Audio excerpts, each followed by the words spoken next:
사이버 보안은 중요한 문제다. 기기와 네트워크를 연결해 데이터를 사용하는 기업과 사용자는 해킹의 위험에 노출되어 있다. 이 해킹.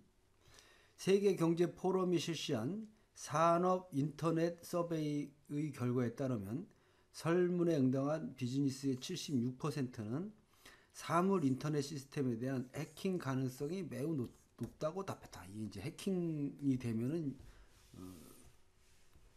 대책이 없다 이제 이거죠. 이보다 더 우려운 점은 이 문제가 더 우려되는 점은 사물 인터넷이 사이버 공격 대상이 될 뿐만 아니라 사이버 공격의 대상이 될 뿐만 아니라 사이버 공격에 악용될 수 있다는 점이다. 그죠? 지금까지 기록된 가장 큰 규모의 사이버 공격은 2016년에 사물 인터넷이 해킹되면서 발생한 사건이었다. 따라서 사물 인터넷 시대의 사이버 보안 위협에 대처하기 위해서는 다양한 위험 관리 능력이 필요하다. 또 요런 거 이제 해주는 업체도 뭐 많이 생길 수도 있을 것 같아요. 그죠? 자, 예를 들면 제3자를 공격하기 위한 목적으로 한 안전하지 않은 기기의 사용을 막는다거나 개인이나 스마트 시스템이 협박이나 절도 또는 피해를 입힐 의도로 사물 인터넷 기기나 시스템을 사용하지 못하도록 방지하고 필수적인 개인 및 공공 서비스의 안정성을 확보하는 능력 등이 있다. 그러니까 이런 것도 좀 비즈니스 모델로 잘 생각을 해볼 필요가 있다는 거죠. 이러한 보안 문제는 개인정보와 국경 간 데이터 전송의 문제와도 연결되어 있다. 이 때문에 정책 위반자들은 소비자 보호와 기업 활동의 활성화 사이에서 균형을 맞춰야 된다. 만약에 글로벌 데이터 흐름이 사물 인터넷의 모든 잠재력을 발휘시킨다면 데이터 공유와 데이터 저장 절차와 프로토콜은 중요한 논의의 주제가 될 것이다. 자, 블록체인과 같은 안전한 분산 원장 기술의 부상과 마찬가지로 사물 인터넷의 혁신은 새로운 균형을 찾을 수 있는 기회를 준다. 예를 들면 버라이전이 인수한 스타트업인 센시티 시스템스 이런 회사가 있어요. 스타트업.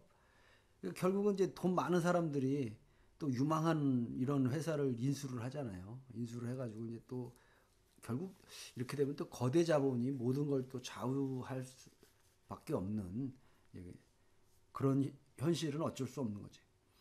이 제네텍과 함께 보안 및 개인정보 보호 문제를 모두 관리할 수 있는 스마트 시티 보안 시스템을 개발했다.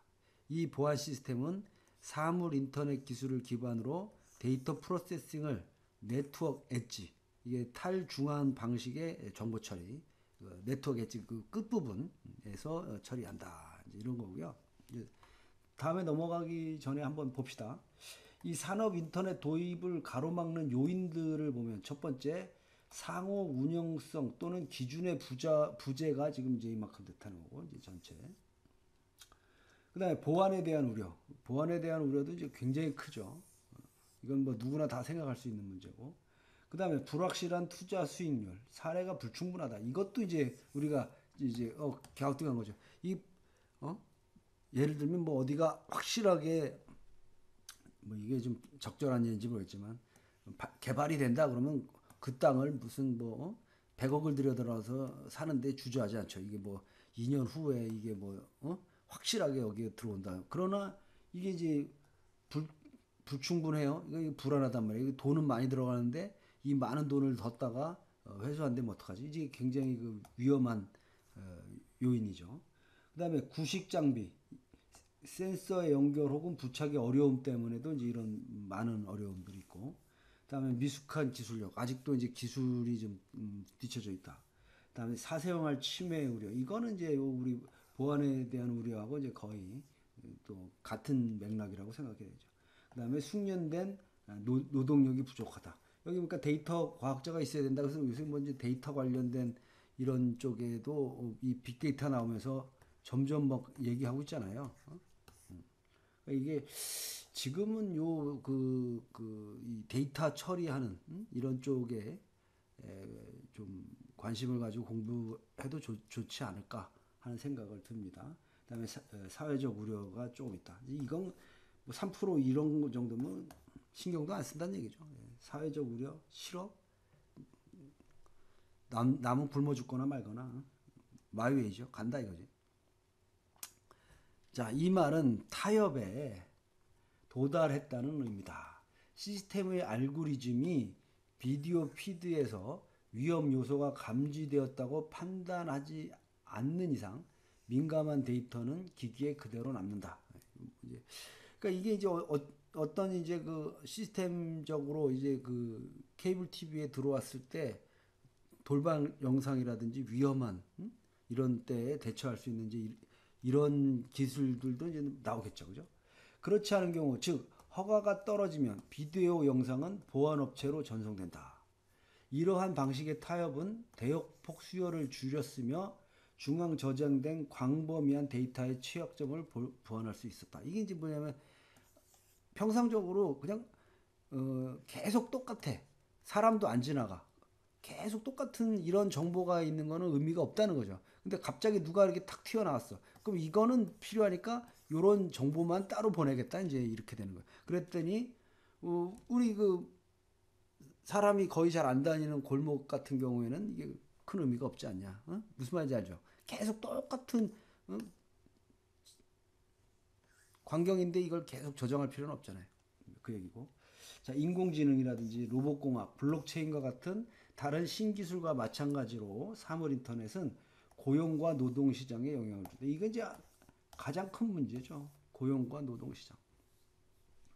특히 사물 인터넷의 파괴적 잠재력으로 인한 조직과 산업은 변할 것이다. 인공지능 및 로봇공학과 결합하면서 사물 인터넷은 반복 노동과 육체 노동에 대한 소요를 줄여 노동자를 압박하는 요인이 된다. 이게 이제 항상 뭐 수십 년 전부터 나오는 거 아니에요? 이게 뭐야? 자동화, 기계화, 로봇화가 되면은 문제는 인간이 문제가 파괴가 된다는 거야. 지금 여러분들 그 한 20년 전에요. 20년 전에 AI라는 영화가 있었어요. AI라는 이거 보셨는지 모르겠는데 스티븐 스필버그가 감독했죠 아마? 확실한 건 모르겠어. 근데 이게 이제 하도 옛날 얘기라 저도 이제 이 영화를 보면 이 안에 그 로봇이 나오는데 이런 장면이 나와요. 로봇하고 데이트를 해. 로봇하고 살아. 그랬더니 이제 우리 여기 인간이 사는데 왜 로봇하고 사냐니까 첫째로는 상처를 주지 않는데 로봇은 인간을 상처 주지 않는데 그 다음에 두 번째는 언제든지 얘를 바꿀 수 있대. 그 다음에 이제 제가 이제 이 영화를 보면서 이 당시에 이제 수업하면서 우리 학생들한테 야 이게 뭐 이런 세상이 오겠냐. 그런데 농담 삼으로 이게 로봇이랑 막 싸우다가 인간이 이제 화나면 너 확 포맷시켜 버린다. 이제 이러면서 애들이라고 막 웃었던 기억이 나요. 그런데 이게 지금 와서 현실화되고 있다는 거야. 이게 왜냐면 좀 슬픈 얘기인데 이게 이제 그 독신자들 혼자 살아. 그다음에 두 번째 이제 말년에 그 노약자라고 그랬다. 노약자 늙어. 근데 혼자가 되는 거야. 그러니까 이제 이런 분들은 되게 혼자가 되고 그런 외로우니까 강아지를 키운대. 근데 개를 키우는데 이 개는 관리를 해야 되잖아. 목욕도 시켜야 되고 밥도 줘야 되고 똥도 치워야 되고 똥 치우는 게 제일 큰 문제죠. 뭐 이런 문제가 있든 이게 안 되는 사람들이 이제 점점 로봇을 찾는다는 거야. 로봇을. 근데 이게 생각보다 많아. 생각보다 많아서 이 시장이 어마어마해. 특히 중국이 그렇답니다. 중국에 지금 결혼 못한 노총각들이 뭐 수천만 명 있대. 뭐 인구가 뭐 수십억이니까 그렇겠지. 그러니까 이런 예도 있고 우리도 마찬가지고. 자, 그다음에 요새 이제 항상 보면은 우리도 노인 인구가 많아져요. 노인 점점 많아져. 그러다 보니까 이제 누가 있냐면 요양병원이 있고 요양원 뭐 이런 이제 노인 케어 시스템이 많아지잖아요. 점점 많아지지. 근데 여러분들 혹시 가보셨어요? 가보시면 이제 침대, 이게 제일 큰 문제가 이 남자인 경우, 그러니까 여자인 경우는 좀 덜한데 이 남자인 경우에는 일단 무겁잖아요. 무거우니까 이 기저귀 한번 갈아 줄려도 힘들어. 그러다 보니까 이 침대에 대한 어, 새로운 침대가 이제 개발이 되는 거죠. 이제 이 위 올리고 내리고 하는 것부터 시작해갖고 이제는 누군가가 위 부분을 이게 물론 뭐 많은 실험을 해봐야겠지만 이 그 환자를 이게 들을 수만 있어도 획기적인 아이디어가 아닐까 그런 생각을 해요. 그러니까 어, 이렇게 사람이 이제 누워 있잖아요. 누워 있으면은 이 머리하고 다리 부분만 이렇게 등허리까지 해서 얘를 올리는 거야. 이렇게 위로 올리면 이쪽 그 히프 부분이 뜨도록. 그럼 여기다가 이제 기저귀를 간다든지 할 수 있겠죠, 그죠? 침대가 온돌 침대뿐만 아니라 이제 이런 침대들도 그 많은 연구들이 있을 것 같아. 그럼 이제 사물 인터넷으로 간다면 여기다가 이제 뭘 하냐면 센서 달아가지고 뭐 소변이라든지 대소변 체크해가지고 알려주면 바로 조치를 할 수 있는 뭐 이런 데까지도 갈 수 있지 않을까 그런 생각을 합니다. 우리 이제 노동자들을 압박해요. 반면 프로그래밍, 디자인, 그리고 유지 보수와 관련된 창의적 능력과 문제 해결에 대한 수요는 오히려 증가될 거다. 이 디자인은 계속 뜬다 얘기를 하고 있는데 이것도 해보니까 뭐라 그러냐 능력 있는 그 소수가 뜨는 거지 전체 디자이너들이 다 뜨는 건 아니잖아. 그죠? 프로그래머도 마찬가지죠. 그렇게 얘기하면. 사물 인터넷에 대한 사회 윤리적 논의는 디지털 인간 노동력에 힘을 부여하고 통합하는 데 초점을 맞춰야겠다. 가치는 대체가 아니라 증강을 통해서 전달된다. 바뀌어지는 게 아니라 증강이 돼. 흥미롭게도 각각의 기술이 고용의 기회를 줄일 수 있지만 다 같이 구현된다면 모든 사람들에게 새로운 번영의 기회를 가져다 줄 수 있다. 미래만이 진실을 알고 있다. 참, 이게 지금 명언입니다. 미래만이 진실을 알고 있고, 이 진실을 알았을 때는 늦었더라. 그것까지 하면 좋겠네. 미래만이 진실을 알고 있고, 이 진실을 아는 순간 늦었다. 자, 산업 인터넷이 노동력에 끼치는 영향 해서 미래 디지털 일자리 시장은 새로운 교육과 훈련 모델이 요구된다. 예. 세상이 달라지고 있다는 거예요. 그러니까 이제 교육이 바뀌어야 되는데 교육을 어떻게 바꿀 거냐 이게 이제 교육 현장에서 가장 큰 문제죠. 무엇을 가르칠 거냐, 어떻게.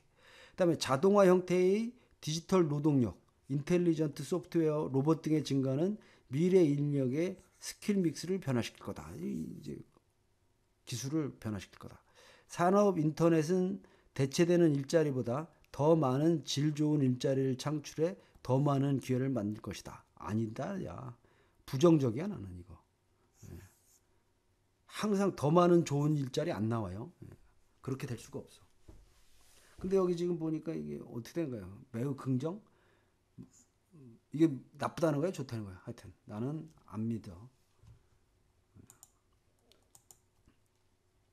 사물 인터넷 덕분에 우리는 디지털 인프라와 디지털 제품, 디지털 소통과 더 깊은 공생관계를 갖게 될 것이다. 사물 인터넷을 우리의 물질적 환경을 에워싸면서 사회적 교류의 사각지대를 찾아내면서 다양한 사람들과 이해관계자들에게 영향을 준다. 사물 인터넷을 오늘날 모바일 기술과 마찬가지로 우리 삶의 필수적인 부분이 될 것이다. 참, 이 부분도 우리 삶의 필수 부분이 될 것이다. 전 솔직히 이 스마트폰이 우리 오늘날 이렇게 모든 사람들이 쓰게 될 줄은 몰랐어요. 이렇게까지 기술이 발달할 줄은 예측을 못했다. 이게 솔직한 고백입니다. 자, 그리고 많은 이해 관계자들 사이에 아래와 같은 큰 수요를 일으킬 거다. 자, 어디서 수요가 나오냐? 사물 인터넷을 활용하는 많은 비즈니스에서 데이터는 다양한 용도로 상용된다. 그렇겠죠. 이 데이터의 가치 점점 중요해지고 있어요. 이거. 이 말은 다양한 상황에서 여러 이해 관계자들에게 가치를 줄 수 있다는 의미가 된다. 누가 데이터를 소유하고 있고 누가 데이터 사용으로 혜택을 받는지 그리고 어떻게 제도로 된 평가를 하는지에 대한 맥락상의 질문은 비즈니스 모델에 따라 어떤 형태로든 해결책을 필요로 한다. 자, 이 부분이 근데 굉장히 데이터의 가치가 중요하다는 거는 아는데 이 데이터의 가치를 어떻게 확보할 거냐 하는 거는 좀 또 어려운 얘기다. 항상 어려운 게 존재하죠. 어떤 사물 인터넷 시나리오에서는 데이터의 사용이 폐기물과 에너지 사용 감소로 이어지면서 잠재적으로 환경과 사회적 혜택이라는 측면에서 가치를 지닐 것이다. 이런 폐기물과 에너지 사용이 감소될 거다. 산업 인터넷으로. 요거는 조금 나는 의문점이네요. 그러나 사회가 얻게 되는 최적의 이익이 기업의 최대 이익과 항상 일치하는 것은 아니다. 그렇죠. 정책 위반자들과 사회의 이해관계자들은 생산성이 관건이 아닌 분야에서 사물 인터넷 인프라와 기계 간 소통이 어떻게 가치를 매겨야 하는지를 고려해야 된다. 항상 사후 분쟁을 줄이기 위해서 기업들은 협업 기회, 보험료 결정을 위해 모바일 애플리케이션 데이터를 사용하는 같은 사례 이런 걸로 활용하고 비즈니스 사례를 명확하게 파악해야 된다. 이제 이게 어렵죠. 비즈니스 사례를 명확히 이거 미래만 알고 있는 거야. 이러한 방식으로 분산된 시스템에서 데이터를 공유함으로써 창출되는 가치는 분석한 다음 적절한 행위자들에게 할당돼야 된다. 공정한 결과를 위한 프레임워크와 모범 사례는 사회적 이해 관계자들을 포함하는 주제가 되어야 한다. 자, 기술, 특히 인터넷은 우리의 사회활동, 경제기회, 인근, 지식 확산, 소통 등에 어마어마한 영향력을 미쳤다. 그죠? 인터넷이. 이와 같은 기술 친화적 삶은 특히 소셜 네트워크의 시대에 가속화되었다. 기술의 압박이 더욱 견고해지면서 삶은 더 어려워질 거라는 우려가 있다. 사물 인터넷 이해 관계자들은 사물 인터넷은 공공재가 되는지 누가 접근할 수 있는지 타인을 희생시키지 않는 공정 관행을 어떻게 만들 수 있는에 대한 질문들을 반드시 고민해 봐야 된다. 참 이게 또 어려운 얘기고 항상 어려운 얘기만 해 이 양반은. 그죠? 사물 인터넷이 언론, 엔터테인먼트, 여행 산업에서 했던 것처럼 세계 경제의 상당 부분에서 변동성을 일으킬 수 있다. 사물 인터넷이. 정책 위반자들과 사업가들은 이로 인한 부정적 결과를 관리하기 위한 전략을 마련해야 한다. 이미 사물 인터넷이 광범위하게 도입된 산업의 모범 사례를 배우기 위해 기업과 정부의 협업이 요구된다. 이제 이런 그 모범 사례들을 좀 많이 찾아보고 연구를 해야 되겠다. 사물 인터넷은 인터넷을 통해 데이터를 수집하고 그렇게 수집된 데이터를 다른 기기나 사람들과 주고받을 수 있는 스마트 센서와 커넥티드 센서로 구성되어 있다. 뭐 사물 인터넷이니까 이 쉽게 얘기해서 아주 간단히 얘기하죠. 사물을 인터넷에 연결하려는 기술들 할래니 여기 그냥 뭐가 꼭 있어야 돼? 센서가 있어야 되잖아요. 센서. 그리고 이 센서가 좀 더 정확하고 해야지. 이게 이제 뭐 미세먼지라든지 뭐 중금속 오염제라든지 뭐 기타 등등 이런 게 이제 필요하다 이 말이에요. 이 데이터는 다양한 목적으로 활용된다. 사물 인터넷은 인간과 기계의 상호작용을 촉진하고 기계 데이터 경제는 인간 경제보다 더 크게 성장할 것이다. 향후 10년 안에 수백억 개의 기계들이 사물 인터넷 네트워크에 포함될 것이며 상업용 사물 인터넷을 통해서 2030년까지 최대 14조 달러의 경제적 효과를 창출할 것이다. 이게 이제 이 센서라는 게 이런 제가 맨날 얘기잖아요. 우리 체열한다 그러잖아요. 혈당을 체열하지 않고 피를 안 뽑고 혈당을 잴 수 있는 센서를 만든다. 그러면 이제 이 사람은 뭐 세계적인 부자가 될 수 있어요. 시계를 찾는데 이 시계에서 내 혈당을 실시간으로 계속 알려준다. 이거 어마어마한 거거든. 이거. 이런 거. 이런 센서가 나와야죠. 자, 센서와 기기의 분포는 개인정보 보호, 데이터 소유권과 같은 국경 간 데이터 문제를 불러일으킨다. 글로벌 사물 인터넷 데이터 흐름에 대한 정책과 규제는 4차 산업혁명 시대의 중대한 도전 과제가 될 것이다. 사물 인터넷은 스마트 기기들을 단순히 인터넷에 연결시키는 것 이상의 의미를 갖거든요. 옛날에 이제 연결만 시켰는데 이제는 연결시킨 것을 뛰어넘어서 새로운 판단을 하고 정보 처리를 하는 기술들이 이제 도입됐다는 거죠. 그죠? 사물 인터넷 발전의 진정한 가치는 데이터 수집과 분석까지 해야지. 관리에 있어. 그러면서 예기치 못한 상관관계나 기회를 포착하면서 파괴 트렌드를 예측할 수 있다. 실시간 데이터를 활용하는 센서, 이게 실시간으로 들어오는 센서는 소비자의 행동에 영향을 끼치는 최적화된 인센티브를 제공하면서 결과의 선순환으로 이어지는 풀 이코노미를 만드는 데 일조한다. 이 말은 사물 인터넷은 에너지 효율성, 트래픽 시스템, 글로벌 탄소 배출 등의 시스템적인 문제를 해결하는 데 중요한 기여를 할 수 있다는 것을 의미한다. 이제 우리가 이제 이렇게 되면 항상 중요한 거는 우리나라에 이렇게 있잖아요.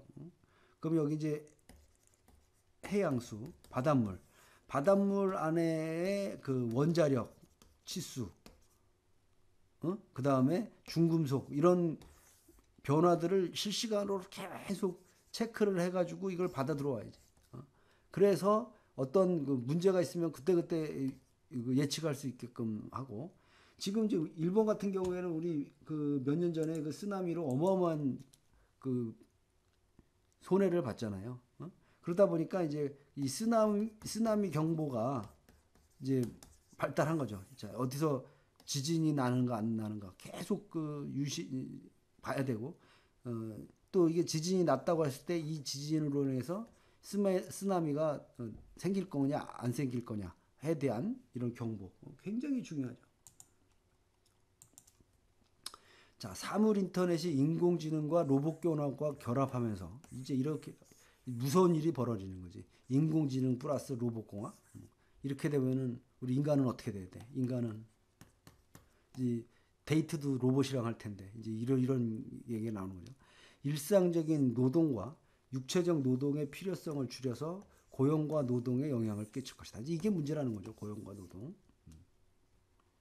하지만 사물 인터넷의 가장 중요한 위험은 안전하지 않은 기기, 국가 간 데이터 표준화의 부재 등에 인한 사이버 보안과 관련된 문제일 거다. 누군가가 이런 걸 막 해킹해서 데이터를 오염시키고 막 하는 순간 어마어마한 문제가 될 거다 하는 거죠. 뭐 영화 같은 얘기지만 우리 옛날 영화에 이제 이런 거 있었잖아요. 관제탑, 비행기 관제탑. 여기 비행기가 오잖아. 비행기 이렇게 오는데 여기가 지상이란 말이에요. 땅이 여기인데 이걸 해킹을 해가지고 땅이 어디 여기 있다고 봐. 그러면 비행기가 여기에 착륙하려고 내려올 거 아니에요. 근데 실질적으로는 여긴데 반대인가? 하여튼 그러면 이제 큰일 나죠. 당연히 이건 뭐 되지도 않는 얘기 같지만 이제 우리가 이제 극단적으로 이제 얘기하면 이런다는 거고. 우리 이 사물 인터넷, 사물 인터넷 이거 가지고 이제 아까도 얘기했지만 침대를 환자용 침대, 스마트 침대를 만들어 가지고 하다못해 귀적이 가는 거라든지 또 이 문제, 대소변에 나왔다 안 나왔다. 옛날에 보니까 뭐 이제 그 예측하는 언제 대소변이 나올지 예측하는 뭐 이런 센서도 개발했다는 얘기도 듣곤 했는데 하여튼 이런 부분들이 사물 인터넷하고 접목이 되면 굉장히 큰 산업적 효과를 내지 않을까 하는 생각을 하면서요. 비교적 오늘은 좀 간단한 개념이었기 때문에 사물 인터넷에 대해서 이해하시는 데는 큰 무리가 없을 것 같습니다. 수고하셨습니다.